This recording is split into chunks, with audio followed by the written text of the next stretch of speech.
in their life. And your business empire, I think, is much bigger than most people realize. I imagine Probably, the yeah. majority of people probably don't really understand the context of business, so they don't really get it. They might see you as a YouTuber or a creator.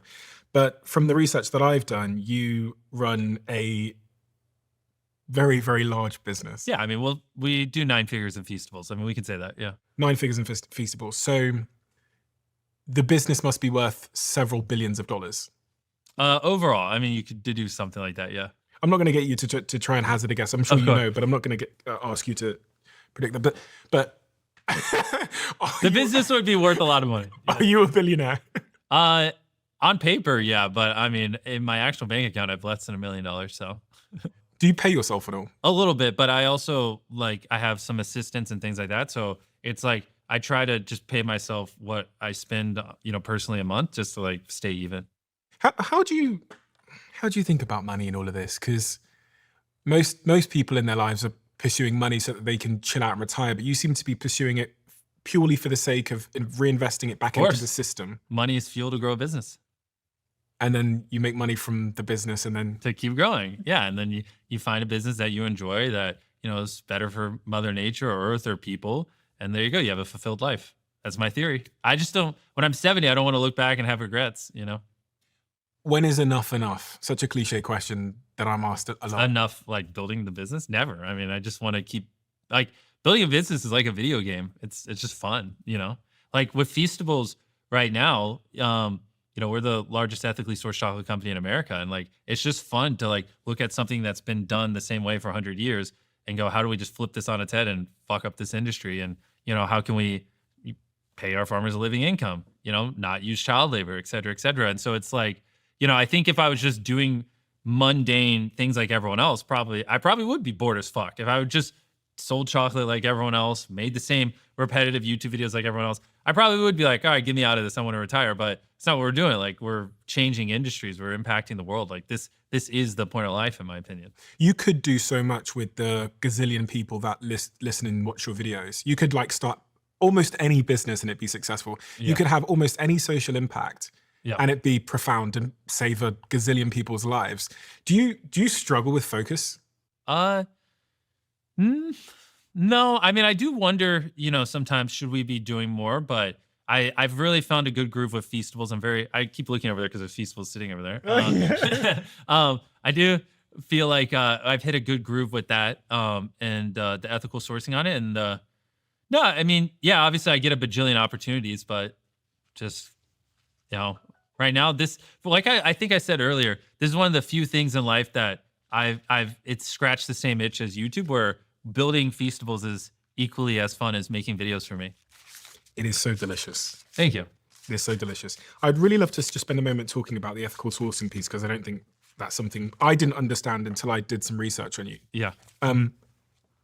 Why? Why does that matter so much? And when you say ethical sourcing, what's the difference between what you do and what normal chocolate companies do? Big chocolate in America. Well, the big thing is when I got into chocolate, I didn't know any of these things.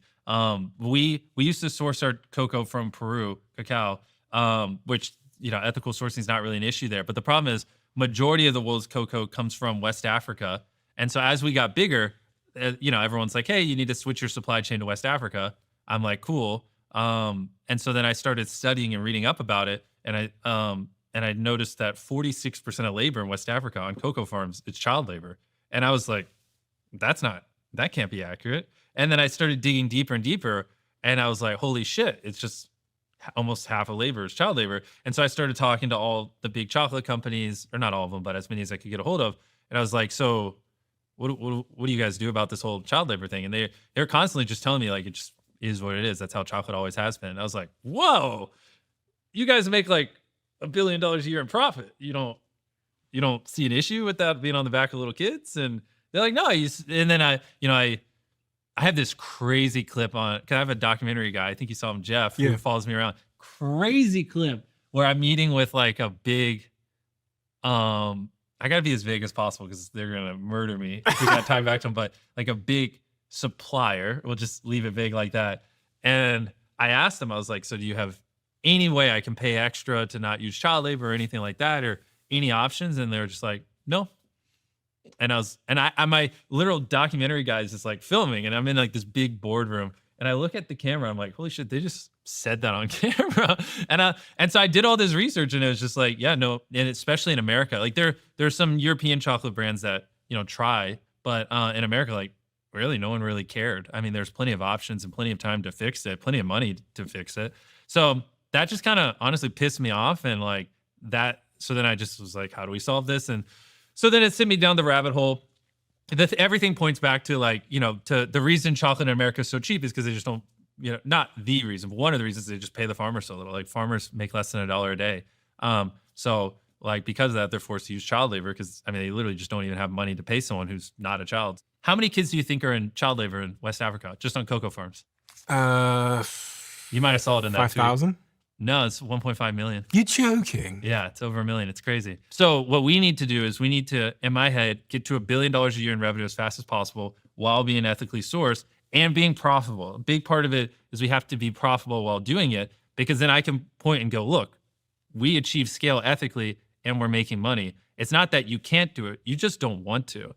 And then, and maybe we give them the benefit of the doubt. Maybe they just truly don't know how to do it at scale, and maybe it'll open their eyes and they'll be like, oh, I guess it is possible, and they'll start to change their ways. More than likely they won't. But over time, I hope we can just shine a light on it using my platform and, just show the model works. And then, I don't know, something I would love to do in the long run is like, how there's like the fair trade logo. Maybe I make my own version of it and I help other chocolate companies source their cacao ethically and, or something. And, and I just educate people on like, if it doesn't have the symbol, it's probably using child labor and something. There's some way where I could play my cards over the next 10 years where we get over 1 million kids out of child labor on cocoa farms. And so I just got to connect the dots and figure out the correct way to do it. This might sound like a really obvious question, but it won't be to everybody.